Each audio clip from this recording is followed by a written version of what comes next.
이제 성탄 전야인데 우리가 이 교회 홈페이지에 보면 동영상 거기에 보면 잔치들을 꽤 많이 했더라고. 10여 년 전만 해도 13, 14년 전만 해도 그때 사진들 보니까 우리 권사님들은 다 새댁이었어. 새댁이. 지금 세월이라는 게 참 이렇게 쭈그렁해져 가지고 저도 그때만 해도 탱탱한 40대였어요. 야, 이 세월이라는 게 세월 앞에 장사가 없구나 생각을 해보는데, 우리가 세월로 얼굴 팽팽한 걸로 사는 게 아니잖아요. 하나님 은혜로 사는 거니까 한 해 한 해 지날수록 여러분 더더욱 감사할 수 있기를 간절히 축원합니다.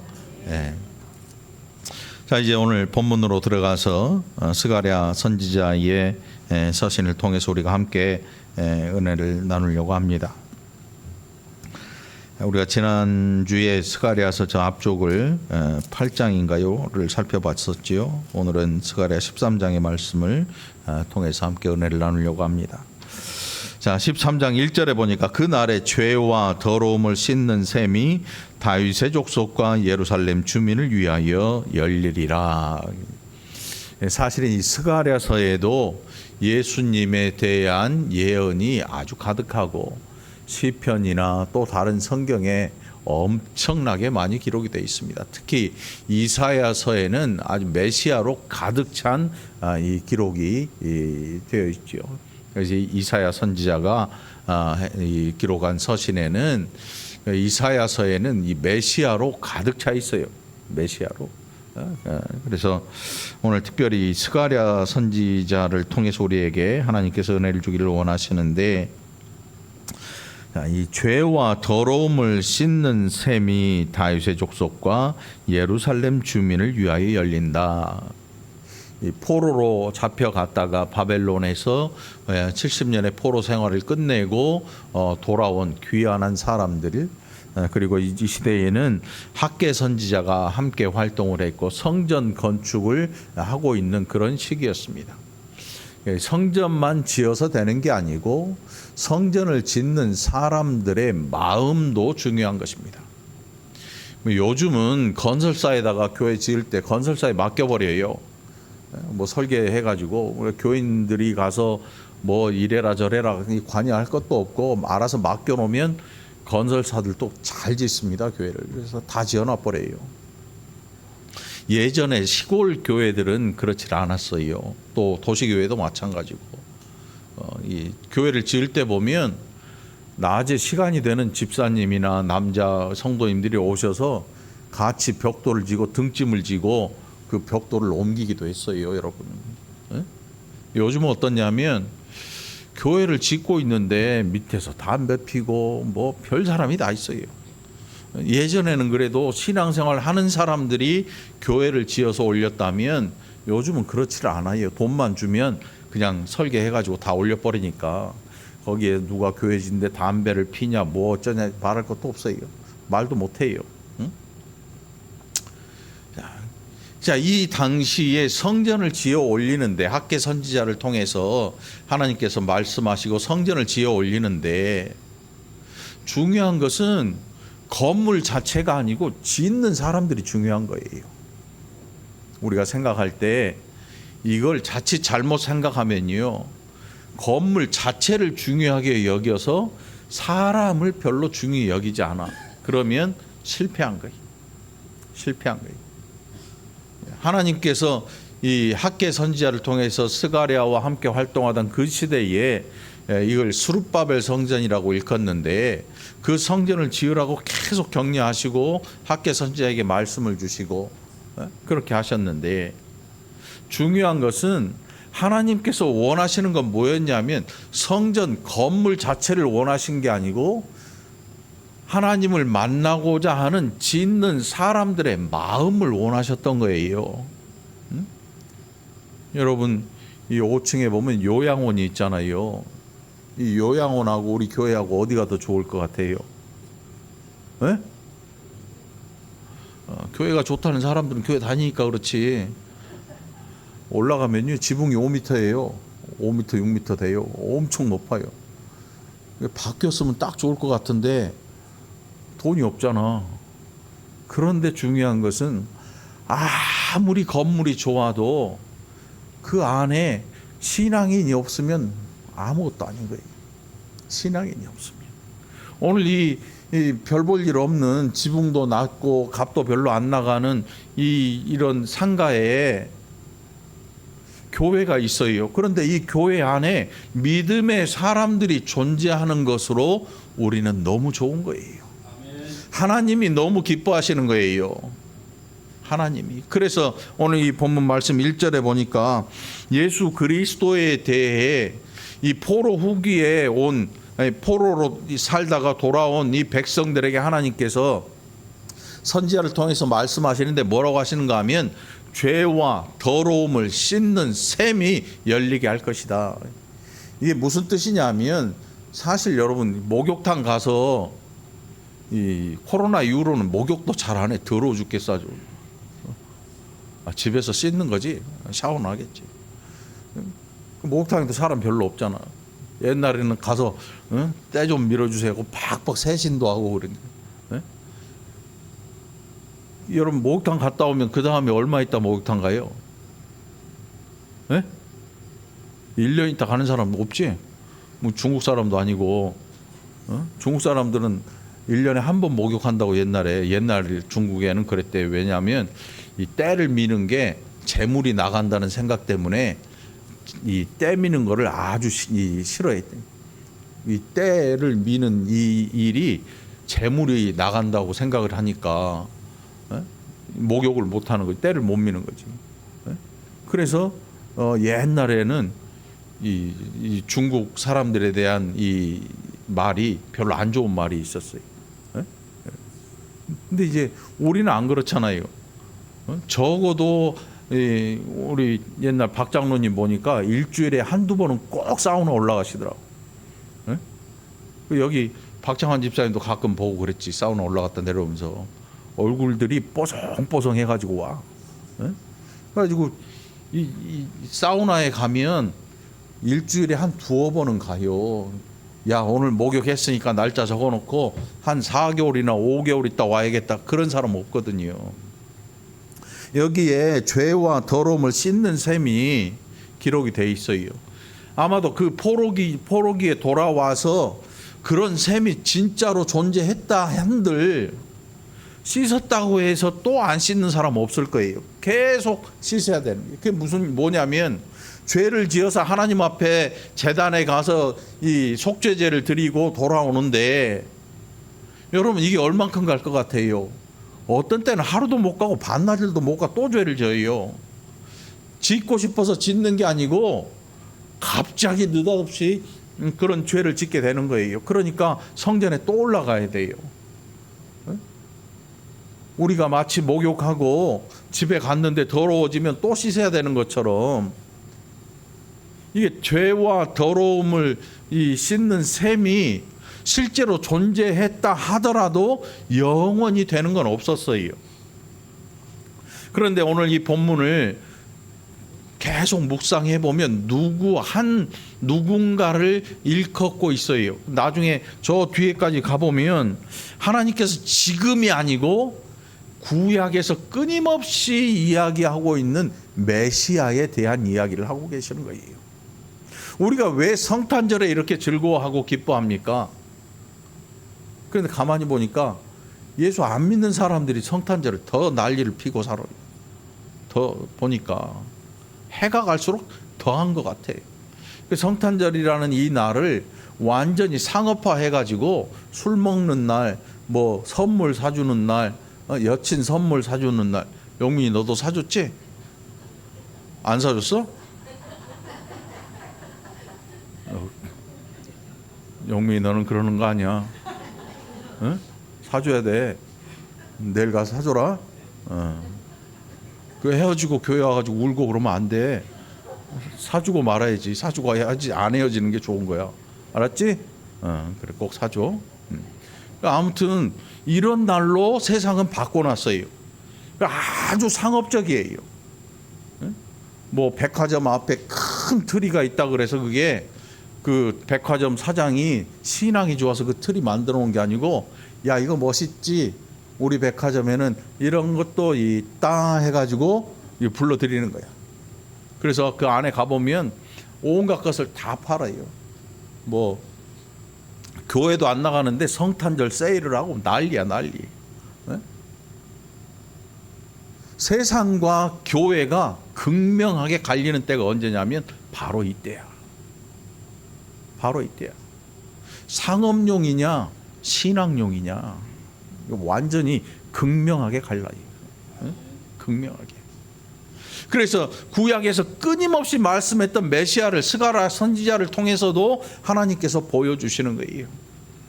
여러분 예수님 믿으십니까? 잘 믿으시기 바랍니다. 예수님 믿고 우리에게 나타난 일이 뭐냐 하면 죄를 덮어버리시는 거예요. 눈보다 더 희게 씻어버리신 거예요. 이게 예수님 믿고 나타난 우리 인생에 나타난 일이에요. 눈보다 더 희어요. 어젯밤에 눈 왔잖아요. 한 번도 발자국 안 된 그 눈을 보니까 정말 하얘요. 얼마나 하얀지 몰라요. 깨끗해요. 그런데 예수님의 피로 씻어버린 그 사람은 눈보다 더 희어요. 이게 하나님께서 씻어버리신 거예요. 안 보겠다는 거예요. 그 죄를 안 보시겠다는 거예요. 그게 오늘 여기에 나와 있는 영원한 죄와 더러움을 씻는 셈으로써 예수님 메시아를 이 구약의 성도들과 신약에서 구약에서 그 메시아를 기다리는 구약의 성도들과 신약에 오신 예수님 그리고 이 시대를 살아가는 우리에게도 죄와 더러움을 씻는 한 번만 씻으면 더 이상 오염되지 않을 영원한 셈으로서의 메시아를 우리에게 말씀하고 계시는 거예요. 여러분 성탄절에 더 좋은 신앙인이 되기를 간절히 바랍니다.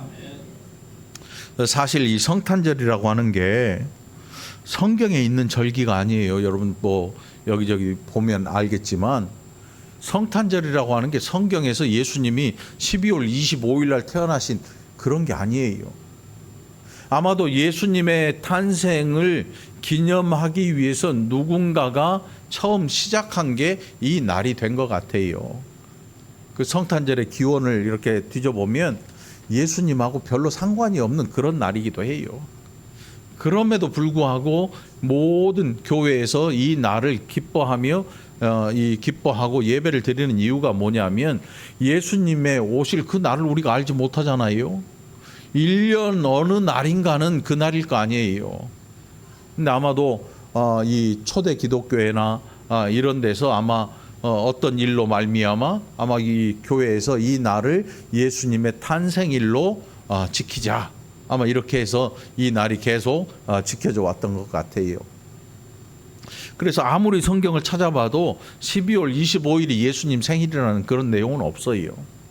그럼에도 불구하고 우리는 예수님의 이 땅에 오신 일이 얼마나 큰 사건인가, 얼마나 우리에게 복된 일인가, 얼마나 좋은 일인가를 기억하면서 이 날에 기뻐하고 즐거워하는 거지요. 영원한 죄와 더러움을 씻는 셈으로서 우리에게 오시고 구약에서 끊임없이 이야기하고 있는 그 메시아를 우리가 믿고 있다는 사실이에요, 여러분. 이 일이 우리의 인생의 기쁨이고 즐거움이 되는 것입니다. 여러분들 마음에 예수님 더 잘 믿을 수 있기를 기도하기를 간절히 바랍니다. 자, 이 2절에 보면 만군의 여호와가 말하노라 그 날에 내가 우상의 이름을 이 땅에서 끊어서 기억도 되지 못하게 할 것이며 거짓 선지자와 더러운 귀신을 이 땅에서 떠나게 할 것이라. 사복음서를 살펴보면 예수님께서 이 땅에 오셔서 하신 일이 뭐냐면 더러운 귀신을 쫓아내시고 병든 자를 치료하시고 죽은 자를 살리시고 기록할 수 없을 만큼의 많은 은혜의 일들을 하셨어요. 이거 누가가 그렇게 기록을 하고 있어요. 이것을 다 기록하려면 이 땅의 모든 종이를 다 갖다 써도 부족할 것이다. 예수님께서 오셔서 하신 일은 메시아로서 하나님의 아들로서 이 땅에 오셔서 정말 말로 다 할 수 없고 글로 다 쓸 수 없는 일들을 하셨어요. 그 가운데 이런 일들이 많았죠. 귀신을 쫓아내셨습니다. 죽은 자가 살아났습니다. 눈먼 자를 눈뜨게 하셨고 보게 하셨고, 말 못하는 자를 말하게 하셨고, 듣지 못하는 자를 듣게 하셨어요. 육신의 일이지만 사실은 더 중요한 건 뭐였냐면, 영적으로 소경된 자들, 영적으로 귀가 막혀버린 자들, 영적으로 말하지 못하는 자들의 모든 일들을 예수님께서 다 자유자로 풀어주신 것입니다. 그래서 우리가 예수 그리스도를 만나고 이제 진짜 자유자가 되어서 신앙생활을 하고 있는 거지요. 그 당시에 구약에 있는, 구약에서 하나님의 말씀을 전하는 사람들 우리가 선지자라고 일컬어요. 그래서 마지막 선지자는 누구였냐면 세례 요한이. 세례 요한이 마지막 선지자로서 예수 그리스도와 6개월 차이로 태어나서 예수님의 시대에 활동했던 마지막 선지자, 그리고 헤롯에게 목이 잘려 죽은 마지막 선지자가 되었어요. 그래서 더 이상 예수 그리스도께서 이 땅에 오셔서 율법을 완성하신, 율법의 완성자로 오신 메시아이기 때문에 더 이상 선지자가 필요가 없는 거예요. 그런데 그 시대에 선지자들처럼 나타나서 흉내낸 게 누구냐면 바리새인들이었어요. 바리새인들. 이 사람들이 거짓 선지자처럼 했으니까 거짓 선지자인 거예요. 그들은 하나님의 뜻을 알지도 못합니다. 그런데 다 아는 것처럼 얘기를 합니다. 당시 바리새파라는 아주 유명하고 권력도 있고 사회적으로 명망도 있는 사람들이었거든요. 그들과 함께 어울린 사람들이 서기관들이었고 대제사장들이었고 바리새인들이었고, 바리새파라고 그러죠. 바리새파. 그러니까 와서 하나님의 뜻도 모르고 얘기를 해대는 거예요. 얼마나 율법에 박식한지 몰라. 그런데 율법을 해석하는데 아주 치명적인 오류가 있었는데, 그게 뭐냐면 율법 자체가 아니고 장로들의 유전이라고 하는, 쭉 내려오면서 율법의 해석을 가한 장로들의 유전을 가지고 율법을 바라보고 있었다는 거예요. 거울이, 여러분 어디 놀이공원 갔더니 거울이, 이상한 거울이 있대. 제가 섰는데 키가 한 190쯤 돼 보이는 거예요. 이야, 거기를 떠나기 싫더만. 그리고 배도 없어. 홀 쪼개져 가지고 보니까 거울이 휘어 있어. 이렇게 거울을 휘어놨어. 이 거울을, 이렇게 된 거울을 이쪽에서 보면 어떻게 될 것 같아? 이만큼 커져. 근데 안쪽에서 보면 홀 쪼개가지고 되게 잘생겨 보이더라고. 네? 옆으로 휘어놓으면 어떨 것 같아? 이렇게 되겠지. 저 뒤에서 보면 이렇게 되고, 뭔가 문제가 있는 거예요. 바리새인과 그 당시에, 예수님 당시에 율법을 가지고 잘 안다고 했던 모든 사람들이 바라본 거울은 뭐였냐면 휘어진 거울이었어요. 자신 하나도 똑바로 볼 수 없는데 누구에게 하나님의 말씀을 가지고 가르친다고 할 수 있겠어요? 아무도 할 수 없는 거지요. 모두 다 거짓 선지자였어요. 그 당시에 예수님을 대적했던 모든 사회 지도자들은 다 거짓 선지자였다. 더 이상의 선지자가 필요 없거든요. 예수님이 이제 율법을 완성하신 그 일로 오셔서 아무도 흉내낼 수 없었던, 구약의 모든 선지자도 흉내낼 수 없었던 그 일을 우리 예수님께서 다 하시는 거예요. 그들이 몰랐던 게 아니지요. 몰랐던 게 아니에요. 예수님께서 안진뱅이를 일어나게 하시고, 걷지 못하던 자가 벌떡 일어나고, 38년 동안 병들어서 움직이지 못한 사람이 예수님을 만나고 걷게 돼요. 안 보이던 사람이 보게 되고, 실로암 가서 씻어서, 실로암 자체가 좋은 샘물이어서 나은 게 아니에요, 여러분. 어디 보니까 실로암 어쩌고저쩌고 막 하던데, 실로암 샘물 자체가 중요한 게 아니고 예수님이 그의 믿음을 달아보신 거예요. 가서 씻어라. 그러면 본다. 그래 씻었더니 눈을 뜨게 되고 보게 되었지요. 말을 하게 되고. 뭐 이루 말할 수 없는 많은 것들을 예수님께서 행하셨어요.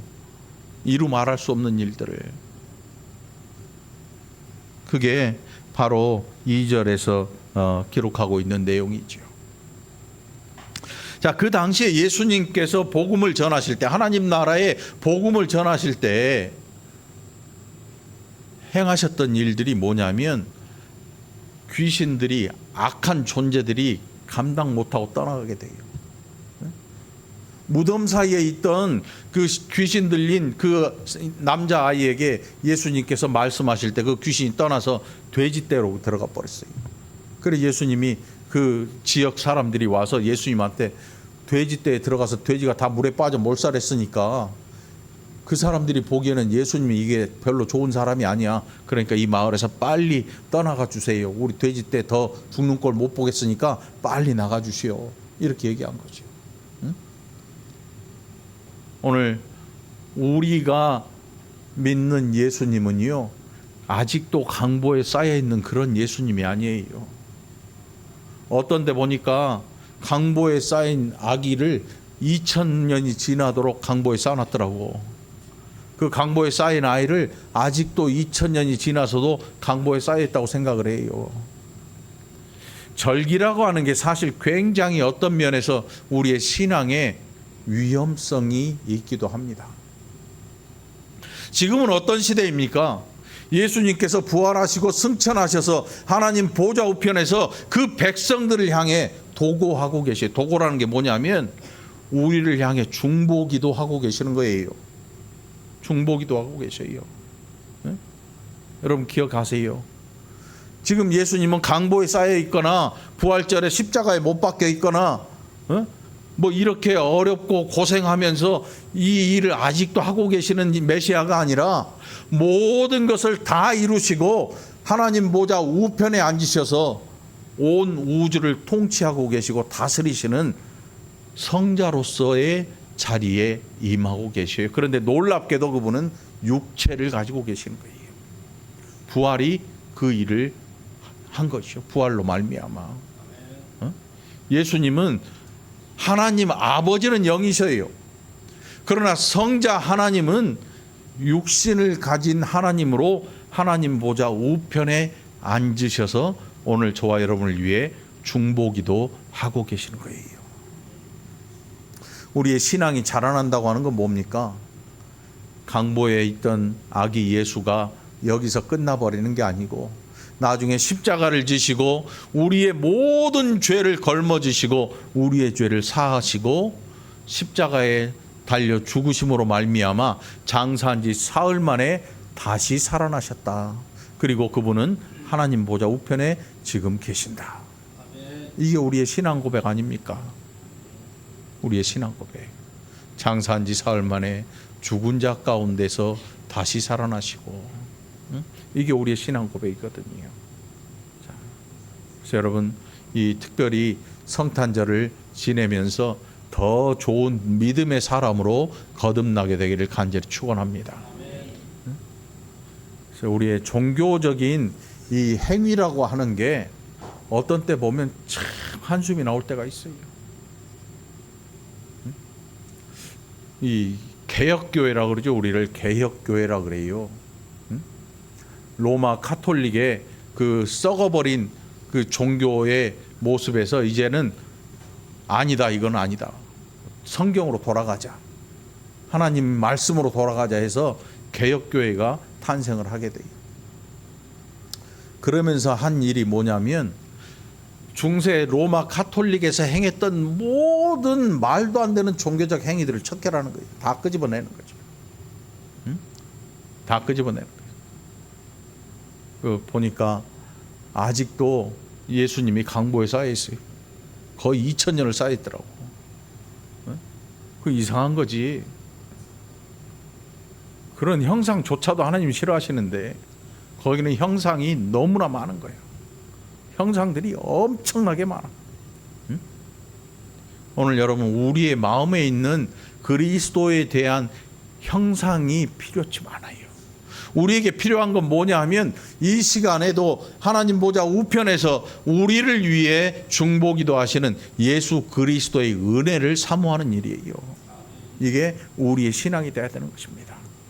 성탄절은 이 소비하는 상업주의적인 이런 데 치우치지 말고 성탄절에는 하나님의 은혜를 전하는 여러분이 되기를 간절히 축원합니다. 7절로부터 9절 말씀에 보면 만군의 여호와가 말하노라 칼아 깨어서 내 목자 내 짝된 자를 치라 목자를 치면 양이 흩어지려니와 작은 자들 위에는 내가 내 손을 들이우리라. 무슨 뜻이냐면 예수 믿는 일이 쉽지 않다는 거예요. 실제로 초대교회에 보면 엄청난 핍박이 가해집니다. 그 핍박이 그냥 몇 대 때리고 이런 게 핍박이 아니고 죽어요.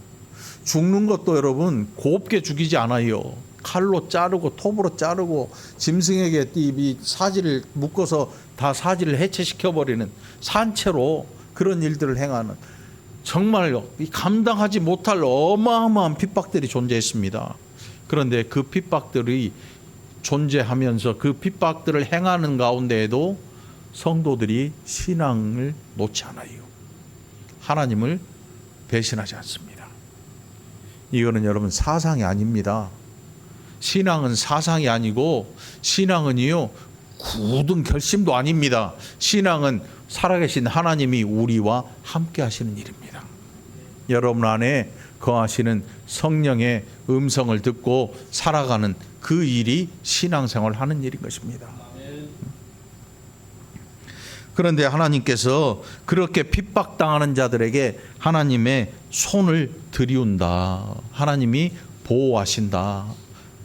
뭐 육신이 피해가지 않도록 운전하고 있는데 저 사고 위험을 하나님께서 피하게 해주시는 게 아니고 신앙으로 살다가 신앙 때문에 죽을지라도 구원하시겠다는 겁니다.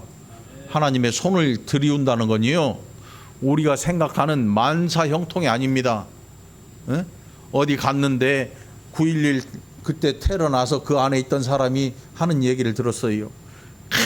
내가 그날 교회에 뭐 기도하고 어쩌고 저쩌고 하나님이 나를 구해 주셨다.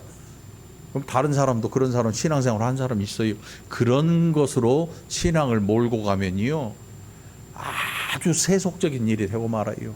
건강하면 신앙 좋은 거고 몸 약해지면 신앙 안 좋은 게 돼버리거든요. 신앙은 그런 게 아니에요.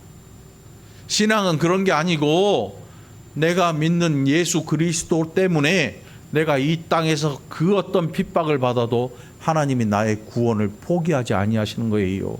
내가 어떤 죄악길로 가도 하나님이 나의 구원을 포기치 아니하시고 때로는 나를 쳐서라도 구원의 길로 들이시지요. 그리고 내가 구원의 길을 갈 때 그 어떤 핍박이 다가와도요 하나님께서 나를 손으로 덮어주십니다. 하나님은 나의 방패이십니다. 나의 요새이십니다. 이런 모든 고백들의 마지막이 어디를 향하느냐 하면 하나님 나라를 향하고 있어요. 아멘. 여러분들 늘 기억하시기 바랍니다. 여호와는 나의 방패이십니다. 이게 세상에서 잘 나가겠다는 소리 아닙니다. 결국 이 세상 그 수많은 원수들이 나를 둘러싸고 진을 쳐서 나를 죽이려고 달려들어도 하나님께서 사망의 음침한 골짜기에서 나를 지켜 보호하셔서 그 나라에 이르게 하신다는 겁니다, 여러분. 그래서 신앙생활을 하시다가 이 땅에서 하나님의 부르심을 입은 성도들이 대단한 겁니다, 여러분. 그 죽음 앞에 그 떠남 앞에 우리는 함부로 할 수가 없어요. 얼마나 오히려 슬프지만 감사해야 되는 이유가 바로 거기에 있는 것입니다. 감사하시기 바랍니다. 여호와가 말하노라 이 온 땅에서 3분의 1은 멸망하고 3분의 1은 거기 남으리니 얼마나 큰 환란이 있을지. 세 사람 중에 2명이 죽는 거예요. 그리고 1명이 남아요. 3분의 2, 3분의 1이니까 무시무시하잖아요. 그리스도로 말미암아 어떤 사람들은 막 복에 대한 이야기를 합니다. 그러나 그 복은 이 땅의 복이 아니라 저 하늘에 속한 은혜요 하늘에 속한 복이라는 사실을 여러분 늘 기억하시기 바라고, 우리의 입술로 저속한 신앙에 대해 말하지 않을 수 있기를 간절히 바랍니다. 내가 그 3분의 1을 불 가운데에 던져 은같이 연단하며 금같이 시험할 것이라. 여러분 몸에 금붙이 있지요.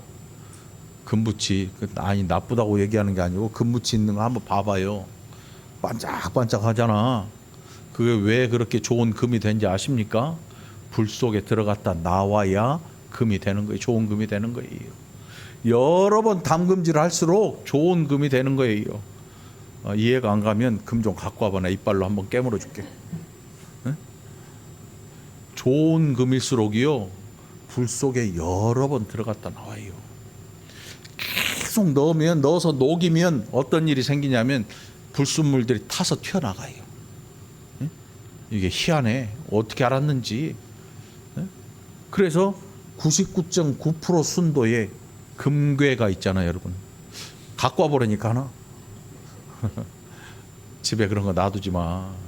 괜히 골치 아파. 그냥 다 팔아서 쓰든지, 그렇게 뭐 사업할 때 쓰는 분들이 있으니까 뭐 그것도 괜찮은 방법이긴 한데, 아무튼 싸놓지 마. 싸놔서 별로 좋은 게 없어. 하나님께서 은같이 연단하며 금같이 시험할 것이라. 여러분 신앙생활, 내가 신앙생활 잘하고 있는데 왜 나한테 이런 일 생깁니까? 이런 원망이 들리거든. 오늘 본문을 기억하시기 바랍니다. 오늘 본문 기억하세요. 하나님이 좋은 것을 위해 나를 연단하고 계신다. 여러분 연단 중에 있음을 기억하시기 바랍니다. 그들이 내 이름을 부르리니 내가 들을 것이며 나는 말하기를 이는 내 백성이라 할 것이요 그들은 말하기를 여호와는 내 하나님이시라 하리라. 여러분 기도하십니까? 막 우리끼리 모여서 하는 기도 말고 여러분들 스스로 기도하십시오. 그러면 하나님이 들으십니다. 왜냐하면 우리가 내 이름으로 기도하는 게 아니고 예수님의 이름으로 기도하는 일이기 때문에 하나님이 그 기도를 들으셔요. 왜냐하면 내가 그리스도의 피로 씻음받은 존재이기 때문에 하나님이 나에게, 여러분에게 관심을 가지고 있는 것입니다. 관심을 가지고 있어요. 아주 지극한 관심을 가지고 있습니다. 우리는 그 가운데 3분의 1이기 때문이지요. 우리는 3분의 1의 존재들이에요. 그래서 하나님이 우리를 지금도 관심 있게 지켜보시고 우리의 기도에 응답해 주시는 것입니다. 그래서 우리의 신앙 고백이 뭡니까? 하나님을 아버지라고 부를 수 있는 겁니다. 여러분 하나님 아버지라고 부를 수 있습니까? 하나님 해볼까요? 하나님 아버지. 아버지. 길에 있는 아무나 자꾸 아버지라고 하면 귀시하다게 맞지. 그런데 하나님을 아버지라 부르는 건 그 자녀들밖에 할 수 있는 일이 아니에요. 오늘 감사하는 이 성탄 전야가 되기를 간절히 축원합니다. 기도합시다. 하나님 감사합니다.